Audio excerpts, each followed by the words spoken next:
back, everybody. Today, I'm so excited to share our special guest, Jamuna Rosner. You got it.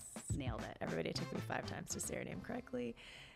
And we are talking about, actually, I'm super excited. I've been wanting to interview you and have you on the show for a really long time, pretty much since I met you, because what you do in your line of work is fascinating, and I think something that so many people probably could benefit from talking about. And before I get into it, I was going to say that I listened to a couple of podcasts, and they're about on this topic, and they're all so like serious and dry and heavy, and which is understandable.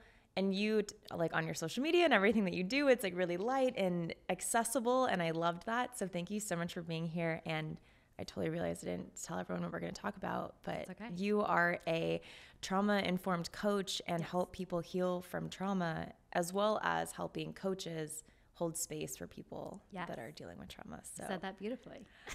Thank you. I should have you follow me around and introduce me. That's perfect. I could do that. That'd be fun. Yes. That is exactly what I do. Yeah. Well, I have to ask, first of all, how did you get into doing this as a job? Because I can only imagine, like, when you're a little kid, you probably weren't, when people are like, your kindergarten teachers, like, what do you want to be when you grow up? You're like, a trauma coach, you know? So how did you get into this? No, I wanted to be a marine biologist. So, okay. You know, yeah. Work with the dolphins. It's really just one hair off. Mm-hmm. I got into it through my own experience, really. I think that's where it all began. I started deep diving into personal development and my own journey like 10 years ago. And it kind of progressed into this work. I knew once I learned about codependency, I knew that was something I really wanted to help other people with. And I wanted to go back to school and get my master's degree and be a therapist, and I didn't do that. But I knew like this was going to be something I was going to do. And it just was a matter of time. Yeah. So, okay, when you say codependency, what is that? Yeah, codependency. Like, already, like, all the questions. Yes. So I guess like my journey began through my own addiction recovery. And through that, I, got sober when I was 25. And,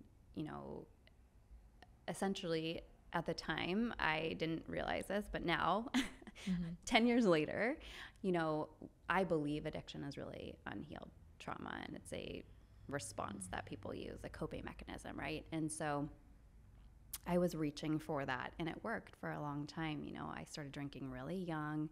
It was a coping mechanism that seemed effective. And at 25, it was, bad enough to stop. So I stopped and started working with other people in their own addiction recovery and helping them. And I love doing that as well, like giving it back and seeing what happened when people transform their lives. Well, fast forward to 3 years sober, I blew up my life. I had climbed a career ladder. I was doing really well. Things looked really great from the outside. And I chose into a relationship that was with someone I worked with. It was against a bunch of rules. It was against a bunch of moral rules, so to speak. And we got caught. It was a bunch of drama. And my life like blew up, really badly. And then I sat in it for a while thinking that I should be able to figure it out. And when I finally reached out for help, that's who I saw. I saw someone who specialized in codependency, not only specialized, but created the codependent, why am I blanking? The 12-step program with codependency. And so at the time, it was like, okay, addiction is unhealed codependency. And I was like, okay, I can get that. I can get on board with that.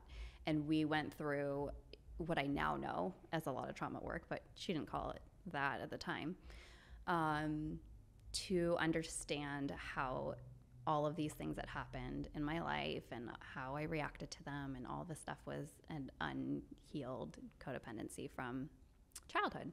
And And that made a lot of sense to me. And I started helping other people and getting really involved in that program and helping other women recover from codependency, working through lots of abusive relationships and all this really like deep stuff with no, qualification other than going through the work myself.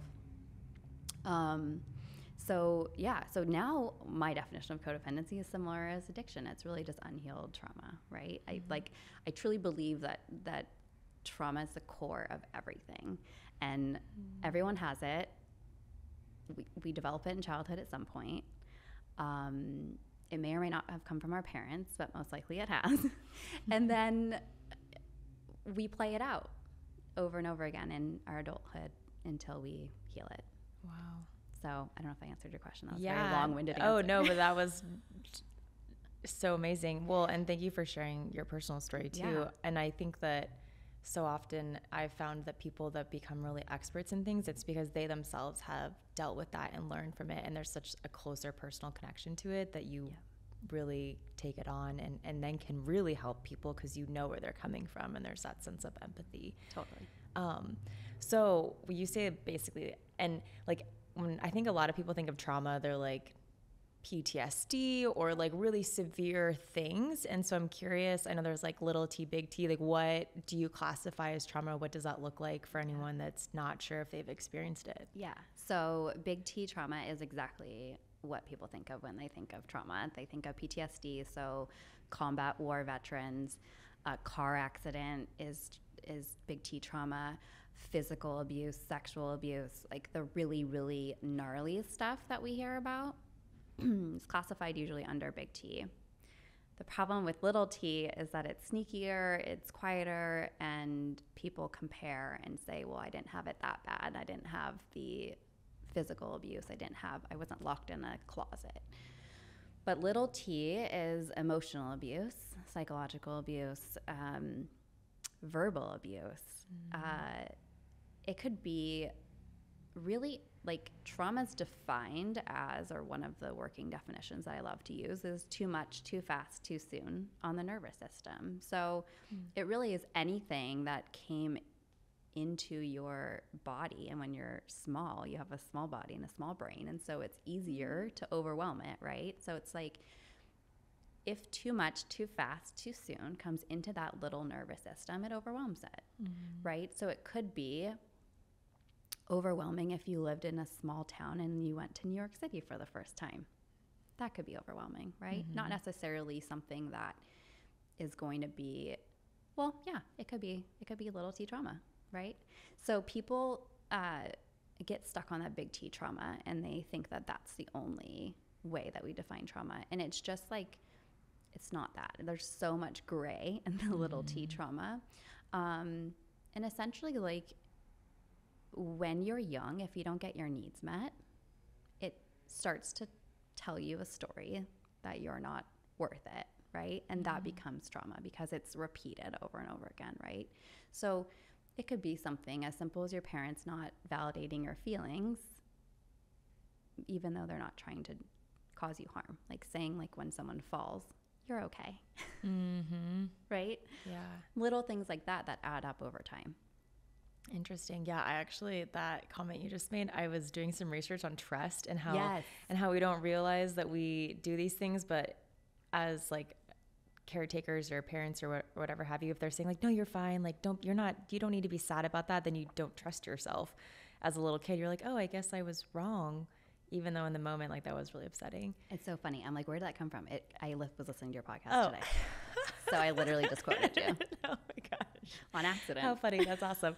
I love it. But that's so true. Like, that's an invalidating experience, right? Yeah. So if that happens over and over and over again, not only are you not trusting yourself, but you're also not feeling like your feelings matter or that that your pain isn't valid, right? It creates a whole story. So can it even be, I know, like, we think of trauma as like things that happen to you, but could it be like a lack of things happening to you as well? I feel like that's really sneaky then. Yes. Yeah. So not getting your needs met, right? So you have basic needs of food, shelter, water, clothes, right? Love, but if your parents aren't available emotionally, mentally, they didn't give you enough affection. Yeah. Okay. So what happens, let's say that one of these things happens to you, how does that show up later in your life? Like what are signs, indicators, examples of how that trauma plays out in your life? Yeah.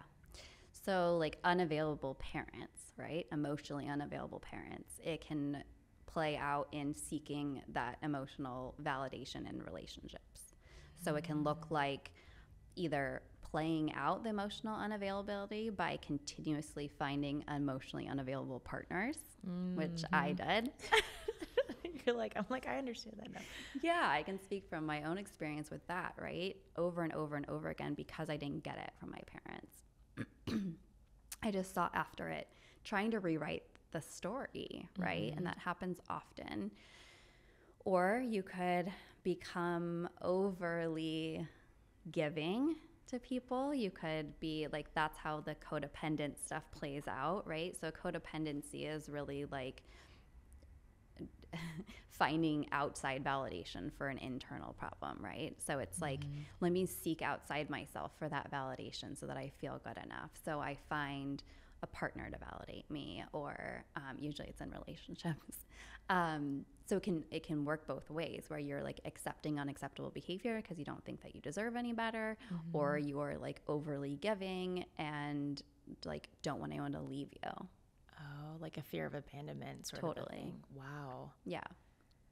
So what are the most common, like, so aside from like how you choose your partners and interact with relationships, are there things that like physically happen to you, like thoughts that you're thinking, or like patterns that are created? I mean, it sounds like addiction and like probably addictive behavior. Yep. Even probably like workaholism, I'm guessing. Yes. I don't know. Like what are all of them? Yeah. So it can show up physically in your body as pain, dis-ease, right?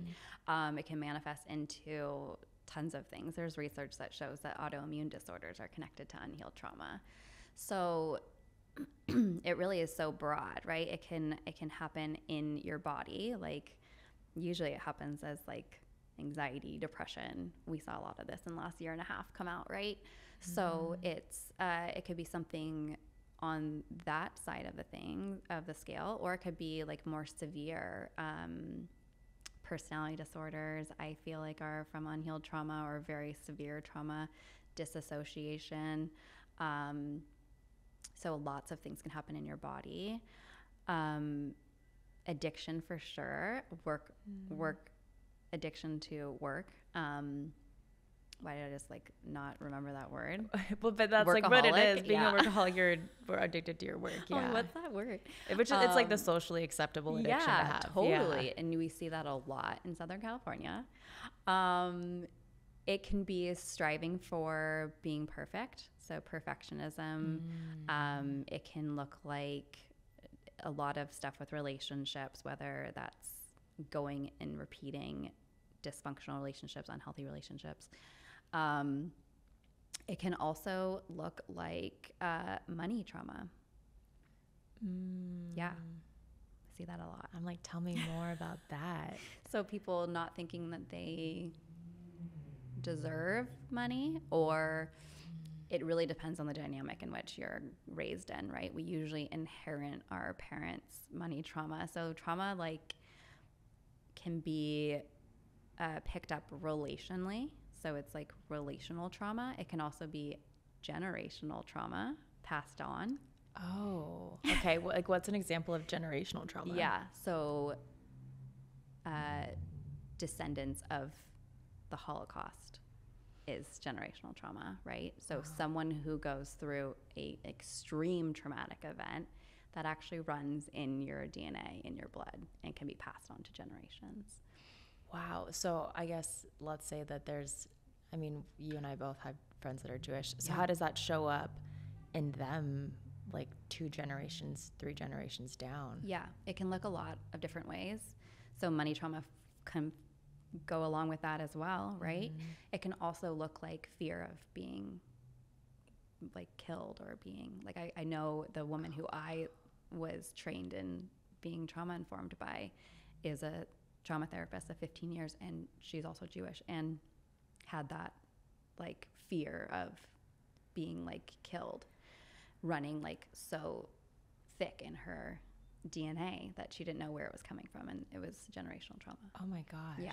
So that can definitely happen as well. Wow. Yeah. That is wild. Yeah, it's crazy. And then so like on a smaller scale, perhaps generational trauma, like let's say that your family like consistently, generationally, like didn't have money, you're gonna still feel that, like that lack or that fear of, wow. Yeah, totally. And you just play it out, right? So like if your parents are people who like, say things like money doesn't grow on trees, or we're not the Joneses, whatever. Yeah. Then like you can believe that later, right? You can be like, oh, well, money doesn't grow on trees and I have to like save. So you see that in extreme behaviors, of saving, hoarding, like extra saving, like to the extreme, right? Not spending, thinking like it's going to run out, fear of, or people who like can't hold on to money, so they like spend it right away, right? So a lot of trauma happens from money. Oh my gosh. Yeah. Well, I mean, because in a lot of ways, I'm guessing it's like we think without money we can't survive. Yes. So then there's a lot of fear around that. Yes. Oh my gosh. So basically everything causes trauma. No. Literally. And it really comes down to that, exactly what you just said, survival, right? So like if we feel like our survival is at risk, then it's like a primitive thing that takes over, and we're going to be like fight, flight, right? Yeah. Like that's a trauma response. There's 4 of them. People don't usually hear about the 4th, which is fawn, but it's fight, flight, freeze, fawn. So Fawn, like F-A-N? F-A-W-N, fawn, like fawning. So fawning is the codependent trauma response. It's compliance. It's to comply. Like the thought behind fawning is like, if I agree with the attacker, then I'll be safe. Is it, I've heard of it as like appeasing. Yes. Yes, okay. Yeah. Like, so if you're like, if it's like an attacking situation, right? It's like one person's running, one person's fighting the attacker, the other person's frozen, and fawning is like, oh, I'll just like make friends with this guy and it'll be fine. Yeah. Well, I was going to say, and I like from some of the reading that I've done on trauma, it's like men and women respond differently. So like men are more likely, all of their hormones like spike, so they're more likely to fight, whereas women are more likely to like freeze or appease. Yeah. They're like, oh, I'm just going to like try and like kindly coax my way out of this situation because that's what I can do. Totally. Which I think is fascinating too. Yeah. Men are more likely to go to the fight trauma response. They're also more likely to go to anger, which comes out in the work that I do with my clients. Men get, more angry than women, but it's interesting because both men and women are not taught how to deal with anger in a healthy way, which is really needed to release the anger in the body. Yeah. Okay. How do you do that? Yeah, many different ways that all sound very crazy. Ooh. You can yell into a pillow, for example, or punch a pillow, or like even running, things like that get out the like adrenaline to move it out of your body, right? So trauma gets stored in the body, it gets stuck in the body. It's a lot of people's theories that I think have been proven true. Mostly Peter Levine, but the trauma gets stuck in our bodies, and that's why people get dis-ease, right? And other things that manifest, because if we can't get the trauma out of the body, then it's gonna just get stuck there. So yeah, yelling in your car with the music up, screaming, growling, lots of things that people don't ever want to do because it sounds very weird. Beating things with a bat, like pillows, bean bags. So yeah, getting getting the anger out. But those are healthy anger releases that we're not taught are okay. And then we keep the anger inside, and it just manifests into this like either explosion or suppression. Yeah. And then it just builds. And then that's not good for your body. No, not at all. So yeah, men are quicker to anger, but both men and women are not taught how to have a healthy anger release. And so that's what I work with people on doing as well. Yeah. Okay. So that's the anger side. And then is it similar sort of guidance on if like freezing and appeasing is typical, or is that a little bit different? Totally different. So freezing is another safety mechanism, right? And it can show up so many different ways. I work with mostly coaches and entrepreneurs. And so freezing can look like not doing anything in their business, right? Being scared, not showing up, being, sitting on something, not launching, not taking action. It's all of these things that show up, right? So freezing is really, all of the trauma responses are about finding safety, right? So the funny thing about our brain is it hasn't really evolved much as our world has definitely evolved, right? And so when we go into a trauma response, it's as if a tiger has just entered the room, right? Like that is what our brain does. So what our brain is trying to do is find safety. And that's like the most important thing with trauma work is how do you find safety? So with freezing, it's about finding safety as well. So with like flight or like the anger stuff, it's still about finding safety, but sometimes you need to actually play that out. So with freezing, this sounds really weird too. All these things I love weird. it. I love the weird things. So with freezing, I tell my clients, like, if you feel frozen, like in the morning when you wake up and you don't feel like getting out of bed and you're like, I can't do it today or whatever, right? Instead of forcing yourself, like we're taught like in our culture how to force things. It's like taking the blanket over you and cocooning and like just allowing yourself to cocoon in like fetal position for 15 minutes. And like finding that safety in that space, right? Instead of being like, get up, you're lazy. And what happens is we like talk negatively to ourselves. Are you in my room in the morning? Like what? I mean, that's just me every day. So, instead of like, it's learning how to have compassion and love and be gentle with ourselves, which sounds so simple. And it's so hard. So hard. So actually allowing yourself to be like, I'm going to be frozen for a moment, and that's totally fine. Yep. And then it's easier to move forward from that, basically, when you practice it. Exactly, yeah. Wow. So allowing yourself to actually have that moment of being like frozen, and as you move through stuff, you can just learn how to hold yourself and stuff, right? Like I get frozen all the time. So it's like, I'm not like perfect. I didn't like master a trauma. What? So it's like, like holding yourself in like holding your stomach and your heart, which is like where your vagus nerve flows, right? It's the top and the bottom of your vagus nerve.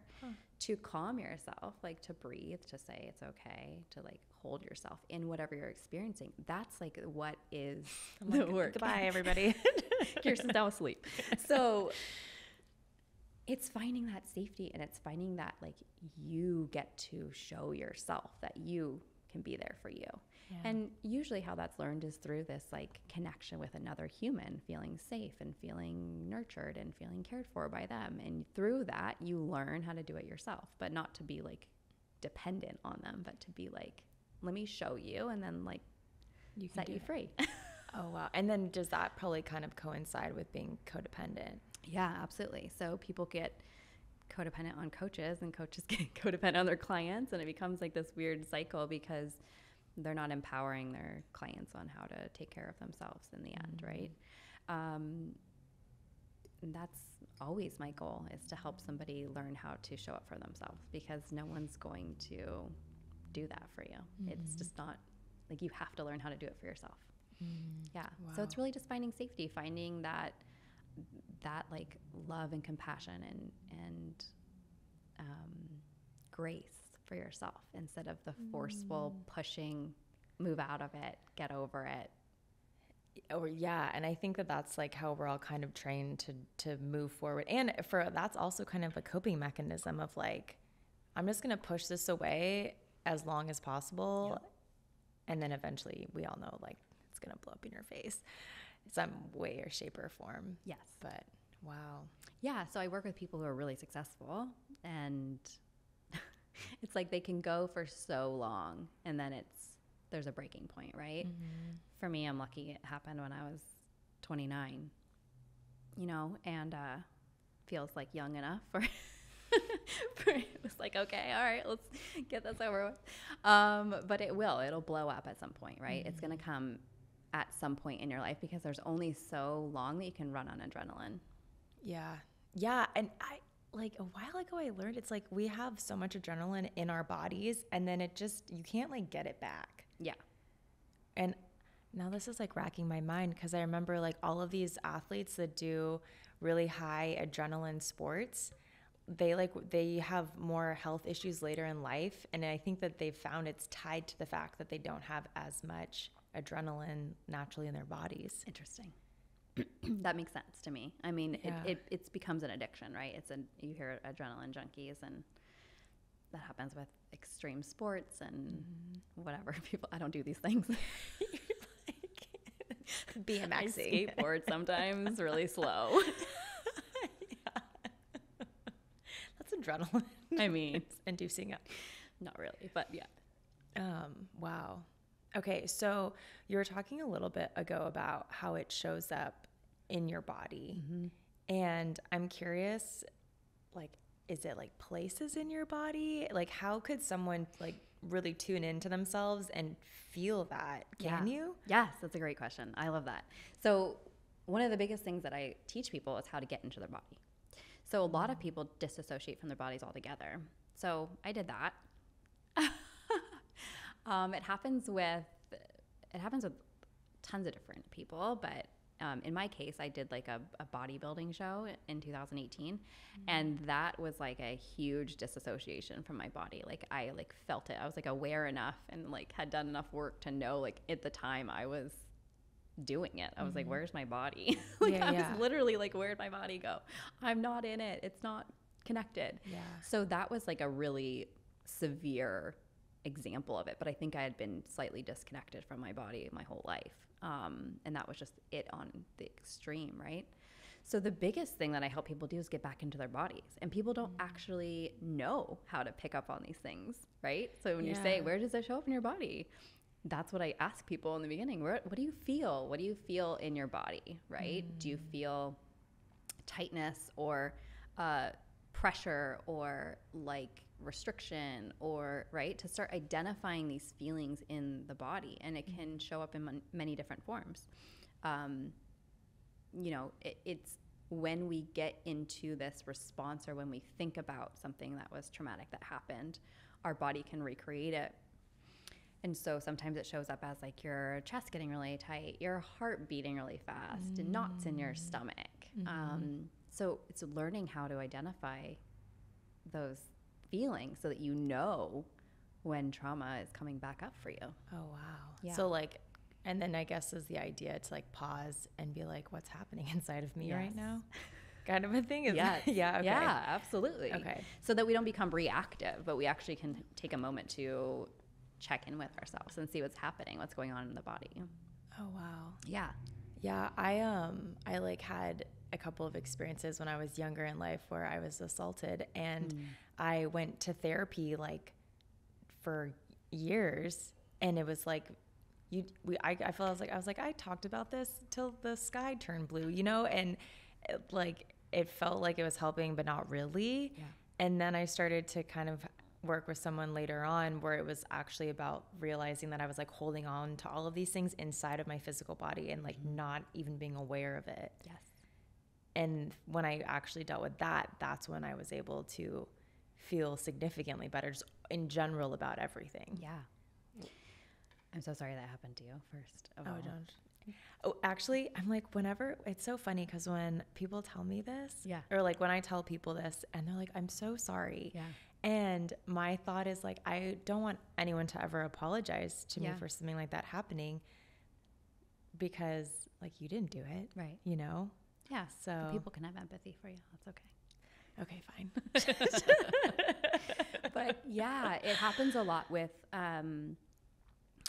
assault, right? Where people do shut down parts of their body because it either reminds them of the event, or they're not comfortable with certain things that happen later, right?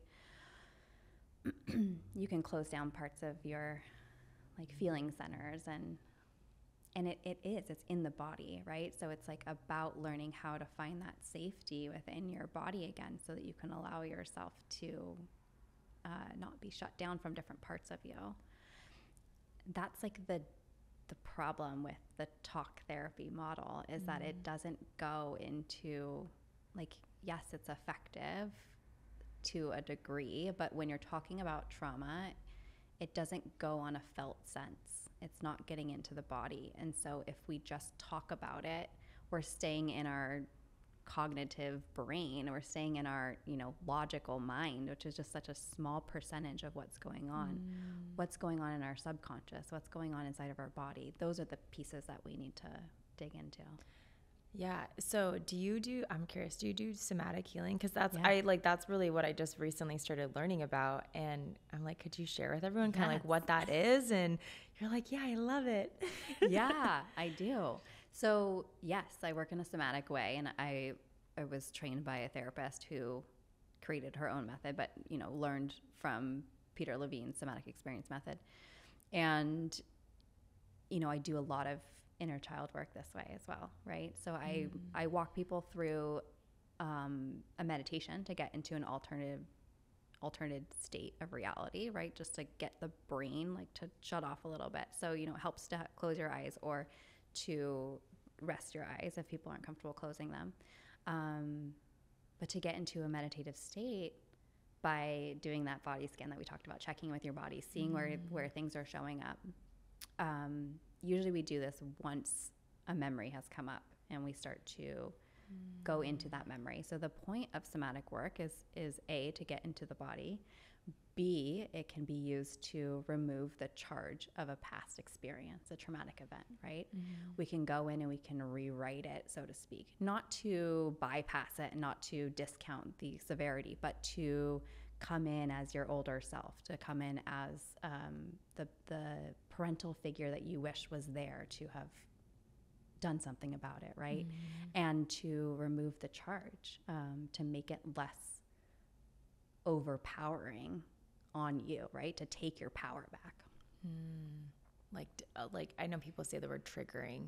Is that like to release that trigger so it doesn't cause your body to like react? Right. Yeah. It lessens it, right, over time. And so it depends on the event, and it depends on the person, and it depends on how many times that you need to go back and work through it. But what I see with my clients is that as we go back through these traumatic events that have happened and rewrite the script, so sometimes it's, what would you have done in that moment as the child, empowering the child to have a voice, right? That didn't have a voice. What would the child do in this moment? Sometimes it's bringing in your adult self and coming in and being there for your younger self to say, like, what is it that you need, right? Have a conversation with your younger self. And that's beautiful inner child work that can be done. And all of this work is done with people with their eyes closed and in a meditative, calm state. So they can not have to worry about what they're looking like or saying, or we get out of the logical mind and we go into the body. Oh, wow. Yeah. Yeah, the inner child stuff is fascinating to me. Yeah. Especially, I think that we're all actually just little children, and we like it, but we've put on these social layers, and like that's actually, I don't know, in a lot of ways who we are, and we lose that part of ourselves. So I'm curious, people that do this work more, how do you see changes in them? Yeah, great question. So it depends on the person and what they're going through, right? But sometimes it can be somebody who has become super serious in their life and has like the put on the adult face, right? And has lost touch with their inner child to have this playful side, right? So I see people become more playful and light and have more fun in their lives. As people do work and heal and in the process, it can be kind of like a gnarly process and a lot of stuff coming up and a lot of crying and processing. But like on the other side is such freedom. That's really like the thread that I see with all of my clients, is that they have freedom, right? The more freedom. Whether that's like knowing themselves more so that they can feel better about getting into a relationship, knowing that they'll get into a healthy relationship because of the work that they've done, you know, being more playful and light, using their voice. So that fawned stuff that comes up, the codependency stuff that comes up, learning how to have healthy boundaries, how to have a voice, how to speak about what they need. These are things that people are terrified of. Yeah. Okay. So on that note, I'm like, how do you tell people to set boundaries? Well, you're like, that's a whole nother podcast. Some Kirsten. people don't like to set boundaries.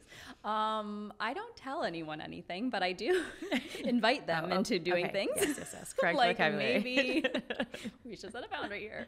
I teach that through real time when it comes up, and through sharing with my own experience of what that looks like, right? And it's about sharing the tools and having someone try and mess up and learn and experience it for themselves, right? But it's about the client learning through themselves that they're worth it, that they're worth having boundaries with other people, because boundaries are for us, right? The human that's making them, to protect us. And that usually when someone has a lack of boundaries, it means that they're thinking that they're not worth it, right? They don't deserve to be treated with respect and kindness and care and love. Oh. Yeah. So it's first about identifying the unacceptable behavior, right? What is unacceptable to you? And how do you communicate that to someone when it is? Yeah. Yeah. And so getting to that point where you're like, I'm aware that this is a boundary for me. Yep. And I'm in a place where I feel comfortable sharing that. Yeah. Yeah, because it takes a lot of courage to set a boundary. Yeah. How do people become more courageous? They work on loving themselves. Because if you have that love, then you know that you're worth it. So you become, your tolerance for unacceptable behavior becomes lower and lower and lower, right? So my threshold for unacceptable behavior was once very high. Now it's very low. Yeah. Like almost non-existent. So yeah, you know, that's amazing. I'm just like not willing to accept it, right? So it looks like boundaries get set immediately when things come up that are unacceptable. You know? And because you no longer feel the need to fawn or appease people anymore. That's just like doesn't serve you. Yeah. I mean, it or comes them. up. Yeah, it still comes up because, of course, these things come up forever, right? When we think about these like wounds, childhood wounds, whatever, like we have like so much of our life is impacted by the first 7 years of our existence, right? That's been proven over and over and over again, right? That's not just me saying this. So it takes a long time to rewrite this stuff because so much is formed in our early years that become our identity and become like who we think we are. And our patterns happen, and they happen, you know, we start making these patterns early, but, you know, say in your teenage years and then into your adult years, like if you're doing something for 20 years, it's going to take longer than 4 months to get rid of all your patterns. Okay. Yeah. That's really interesting. Yeah. So I guess not, and this is something probably like there's no way anyone can ever have a timeline of understanding. I'm sure it's like an ebb and a flow, but I mean, is it possible to, for the long term, heal yourself from some of these things? Absolutely. 100% possible. Of course. Yes. And it's a lifelong journey, right? It's like, we're not like looking to get somewhere in personal development or spiritual development or spiritual seeking or whatever you call it, right? Like in the betterment of self, there is no destination, because if you're a perfectionist, I'm sure there is. You're like, I You will want get them to there. be. I will have no trauma. I will be healed. It will be great. Yeah, totally. And that's great in your world. But yeah, I mean, it's a lifelong journey, right? Like we heal this stuff because we've been doing, like, I don't know, for me, like I was in like a pattern of abusive relationships for like 15 years, right? Like it started with my first boyfriend Thank you. It started with my first boyfriend and went till I was like, blew up my life at like 29, 30, whatever it was, 29. So that's a long time. That's a long time of like, and it didn't stop there. I started doing the work, and then I had to like learn through the work, right? That's like the beautiful part of doing work, is that when you have a safe container with somebody, you have room to like mess up and learn from your experience and go, oh, wait, this is familiar. This doesn't feel good. Yeah. So, you know, it happens. It happens. It's okay. It takes time to rewire and redo the pattern and to go, oh, I actually deserve a healthy relationship. Yeah. Yeah. So I'm thinking around all of that. Yeah. A lot of people, I would imagine then, that have these traumas, that maybe did experience codependency or something of that, and they're really seeking validation, and they're striving to be very successful, to do all of the things, to look amazing, like they want to be perfect so that they can then feel valid. How do you backtrack and undo that? Yeah. Well, you can book a session with me. No, so it starts with awareness, right? You have to like be aware of what you're doing. So sometimes that takes a little bit of time, and sometimes that takes a long time, right? Yeah. Sometimes it's working with somebody just on awareness the whole time. But most people, I would say, who come to work with me have the awareness already. Like, this isn't working. This thing is not working. I'm doing X, Y, and Z. And in that, we can start to unfold stuff. But here's the other cool part about the work I do, is that you don't really have to know all of that to start to get in the body, identify stuff, because you'll start making the connections on your own as we go through the work, right? I'm just there to like guide through it. But it starts with awareness. Okay, what I'm doing right now isn't working. I want to change it. And if you have the willingness to change it, and you have the willingness to learn, then you can change it, right? But yeah, it starts with the awareness and the willingness. And if those two things are there, then change can happen for sure. Wow. Yeah. So after someone has a traumatic experience, whether it's like a big one, a little one, maybe it's different, but how can you, let's say that you're aware of it, how can you self-regulate or help make yourself be okay in the aftermath? Yeah, I love that. I'm so glad you looked, because I know that you had wrote that to me. So it's first about realizing how these trauma responses show up in your body. So once you have the awareness of what it looks like, okay, my stomach gets really naughty, like in knots, naughty, gets, all naughty. It's all in knots, and I feel like I can't breathe, and I'm starting to disassociate, not in my body, whatever it is, right? Then it's about knowing, okay, these are like the signs, and you can do it in real time, where you can show up for yourself, hold yourself in that. It's okay. I'm safe, right? It's interesting. I had this experience just this year where and I didn't catch it right away, but I was so aware of it happening that I knew it was happening in real time. I was like watching myself have this experience, right? So I disassociate pretty quickly as a trauma response that I have. And I was in an argument with somebody, and I went like totally left my body and could feel it, and like was so triggered, and my anxious stuff started coming out. If anyone knows about attachment styles, I run like anxious, pretty secure now, but of all the work I've done, but I run anxious, right? So if I get triggered, I'm going to go anxious. And that's the thing about these patterns, right? Is that like they take a while to heal. And then when you're triggered, you can just revert back to your 7-year-old self, all of a sudden. I like to go back to my teenager a lot. That's where I go. So I was like having this experience of like watching myself like completely outside of my body, and I'm like having these reactions that are like not me. And I was able to like bring myself back after it. It didn't happen in the moment. And that's the thing, right? We learn. I had the awareness. And so the next step was like, this person left. and I like grounded myself back into safety. So it's about finding that, like, what is it for you? Like, how does it show up for you? And then how do you find safety within yourself?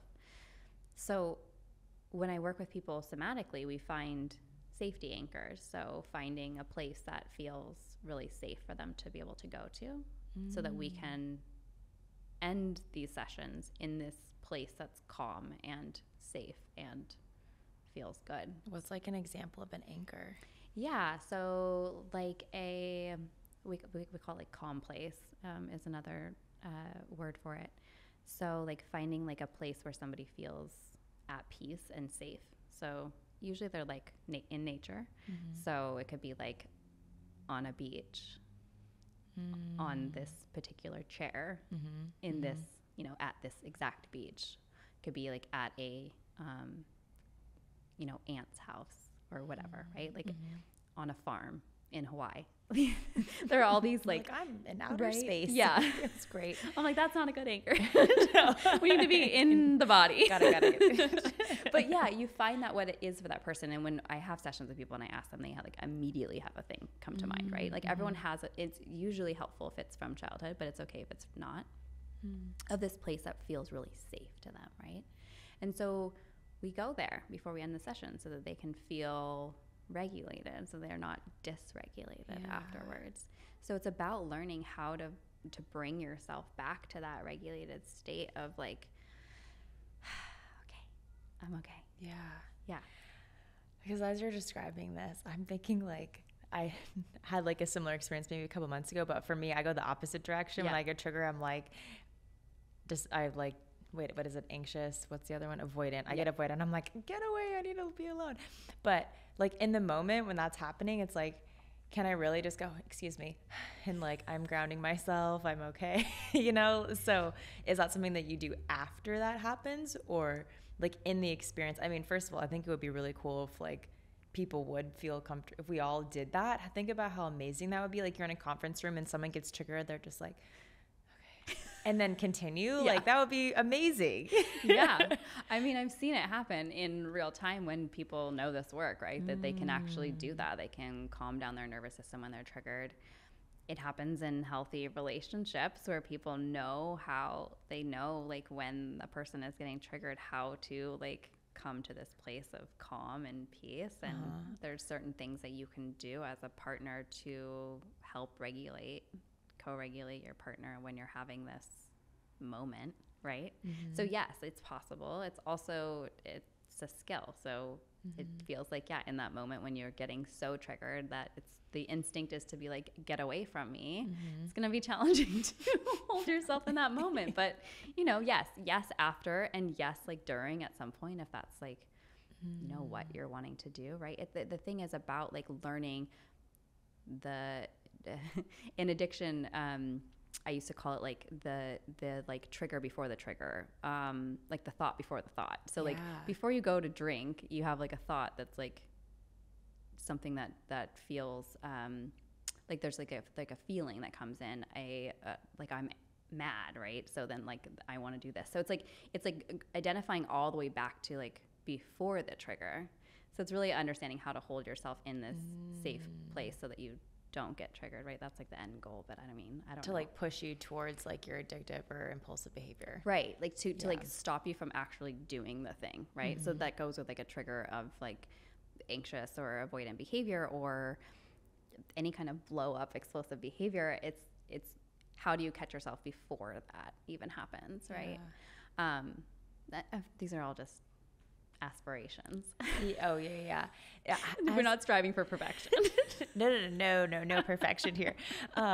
When you were talking about like finding your safe place, my mom, she used to be a teacher for like preschool, kindergarten, special education, and they had what they called, it was like they're like the comfort space or like the safe zone or something, and it was like a tent inside of the classroom, and it was full of like bean bags and like teddy bears, and like they had those little like wind things that you could like blow, and like all of these basically toys that would help them self-regulate. And they were like, they were teaching these kids like, if you ever get upset, you can go into the safe space and like a teacher won't come bother you, an aide won't come get you. Like, that is for you. And when you feel good, you can come out. Yep. And they would, like, my mom would tell me like stories, like they would start going in there and out. And it was like a totally beautiful way for them to teach themselves how to feel safe. Yeah, we need that in like every classroom. Yeah.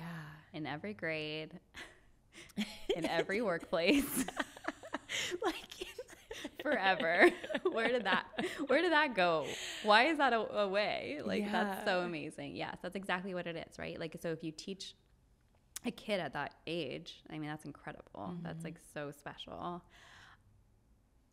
to, like, hopefully they continue to do that. But like, that kind of space should be provided for all humans at all ages to be able to have that. Yeah. And I don't know if this is a question that you like work in the realm with parents, because, you know, so much of our trauma is formed when we are children, of like, or anyone that has a parent or has a kid, like, how can we, I feel like it's inevitable, right? Everyone's going to get some kind of trauma. It's just like, no matter, you can't parent perfectly, the child's things are going to happen.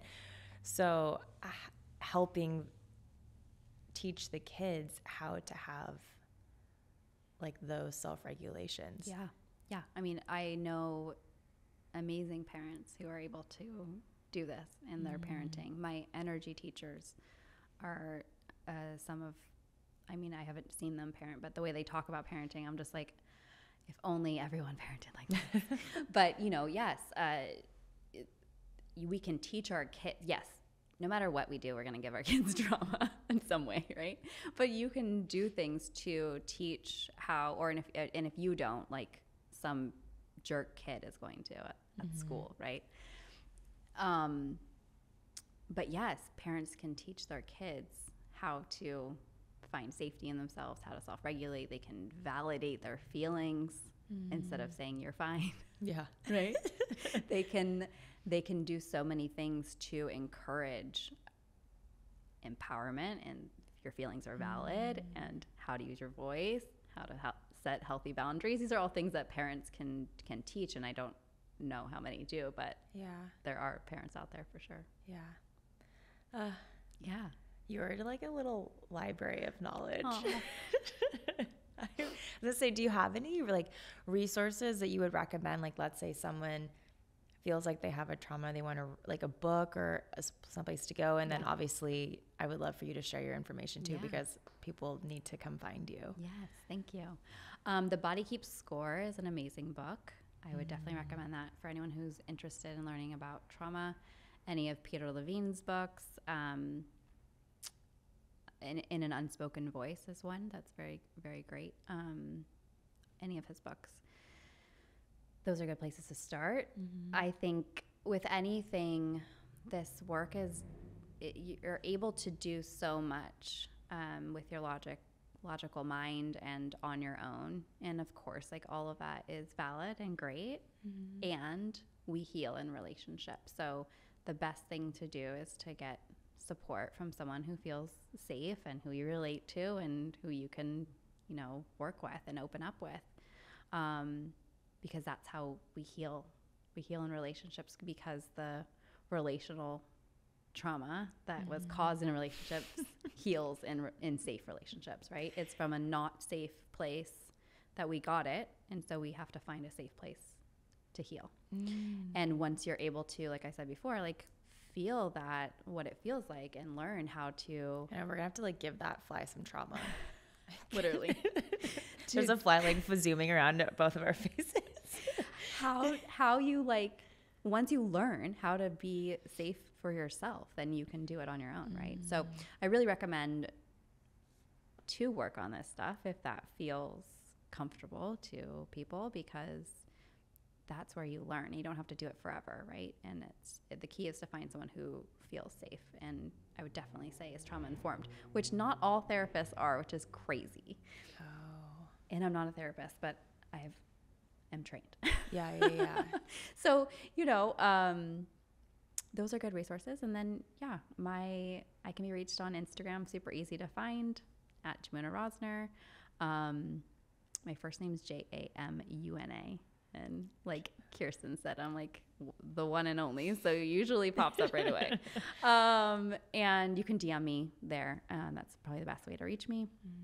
And I work with clients one-on-one, and I also teach other coaches, entrepreneurs, service providers, anyone who wants to be trauma-informed, how to be trauma-informed. And so my certificate program starts at the end of September. I can't believe tomorrow is September 1st. I know. Isn't that crazy? So it starts at the end of September. So if that is interesting to you, also reach out to me on that. That's for sure. Yes. Well, thank you so much for being here. I really appreciate it. And thank you, everybody, for tuning in. Don't forget to connect with Jamuna online, and please leave a review, a comment. Let's be friends. Love to hear some feedback. So thank you guys so much, and thank you again. Thank you. Yay.